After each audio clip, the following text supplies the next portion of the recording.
जिसके भी पास रहा कोहिनूर वो हो गया बर्बाद। तबाही का दूसरा नाम है कोहिनूर। कोहिनूर हीरे का खूनी इतिहास। क्या कोहिनूर एक श्रापित हीरा है? तो आइए जानते हैं कोहिनूर हीरे का खूनी इतिहास अपने चैनल कैचिंग फैक्ट्स विद पूजा में।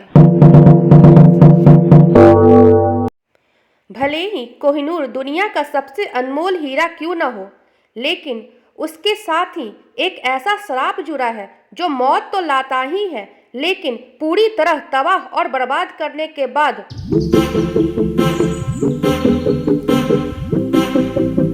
कोहिनूर का अर्थ होता है रोशनी का पहाड़।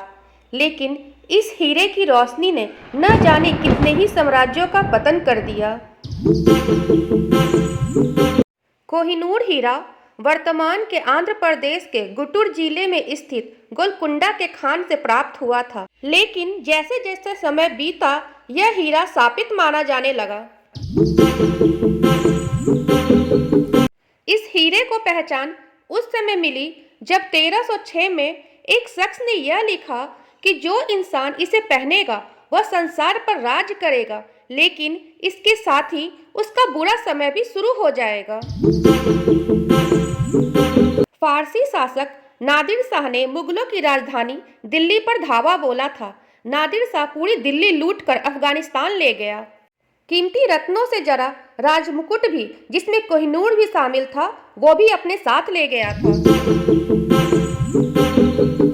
1747 में नादिर शाह मारा गया तो कोहिनूर उसके पोते के पास आ गया। उसने 1751 में इसे अफगान साम्राज्य के संस्थापक अहमद शाह दुरानी को दे दिया। यहाँ से कोहिनूर का अगला सफर शुरू होता है। सिख साम्राज्य की नींव रखने वाले शेरे पंजाब महाराजा रंजीत सिंह ने लाहौर में शाह शुजा की मेहमान नवाजी के बदले कोहिनूर मांग लिया। महाराजा रंजीत सिंह ने कोहिनूर को अपनी पगड़ी के आगे लगा रखा था और शुरू हुआ महाराणा रंजीत सिंह की बर्बादी का दौर। जून 1839 आते आते यह लगने लगा कि महाराजा रंजीत सिंह की मृत्यु नज़दीक है। महाराजा रंजीत सिंह की मौत से एक दिन पहले 26 जून 1839 को दरबारियों में कोहिनूर को लेकर जंग छिड़ गई। महाराजा बेहद कमजोर थे और उनकी मृत्यु हो गई। शाहजहां की बर्बादी का कारण भी बना ये कोहिनूर हीरा।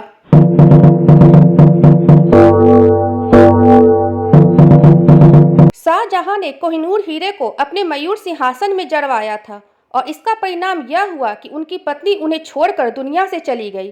फिर बेटे ने ही उन्हें नजरबंद करके सत्ता अपने हाथ में ले लिया।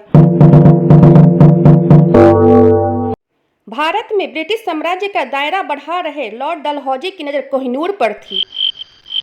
महाराजा दिलीप सिंह ने कोहिनूर हीरा तोहफे के रूप में महारानी विक्टोरिया को देने का फैसला किया। जिस जहाज से कोहिनूर को ले जाना था वो जहाज भी कोहिनूर के शराब से बच न सका। अनीता आनंद द्वारा लिखी गई एक पुस्तक में कहा गया है कि जब कोहिनूर को जहाज पर चढ़ाया गया तो जहाज के चालकों को इसकी भनक भी न पड़ने दी गई कि वो अपने साथ क्या ले जा रहे।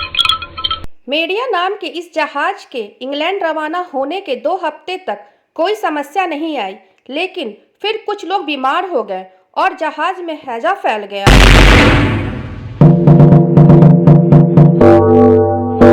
रास्ते में उन्हें एक बहुत बड़े समुद्री तूफान का सामना भी करना पड़ा, जिसके कारण जहाज 2 हिस्सों में बट गया।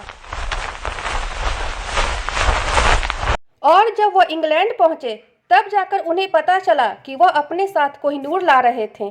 शायद इसी वजह से उन्हें इन मुसीबतों का सामना करना पड़ा। ब्रिटेन ले जाकर इस हीरे को रानी विक्टोरिया के हवाले कर उन्हें सच्चाई और शराब से रूबरू कराया गया। 1852 में विक्टोरिया ने इस हीरे को अपने ताज में जड़वा लिया।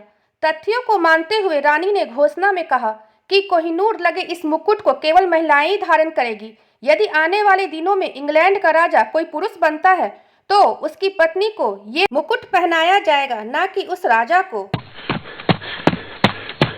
बाबर ने इस हीरे का मूल्य कुछ इस तरह से आंका है कि यह हीरा इतना कीमती है कि इससे पूरे संसार के लोगों का 2 दिन का पेट भरा जा सकता है।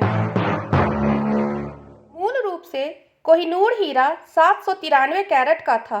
वर्तमान में यह 105.6 कैरेट का रह गया है, जिसका वजन 21.6 ग्राम है। एक समय इसे दुनिया का सबसे बड़ा हीरा माना जाता था। इतना बेशकीमती हीरा होने के बाद भी ना ही तो इसे कभी बेचा गया और ना ही खरीदा गया। इसे एक राजा से दूसरे राजा के हाथों जीता गया या फिर इनाम में दिया गया। दोस्तों, आपको हमारी ये वीडियो कैसी लगी कमेंट करके ज़रूर बताना, और अगर मेरी वीडियो अच्छी लगती है तो प्लीज़ इसे लाइक करें और मेरे चैनल को सब्सक्राइब जरूर करें। तो मिलते हैं नेक्स्ट वीडियो में, तब तक के लिए बाय।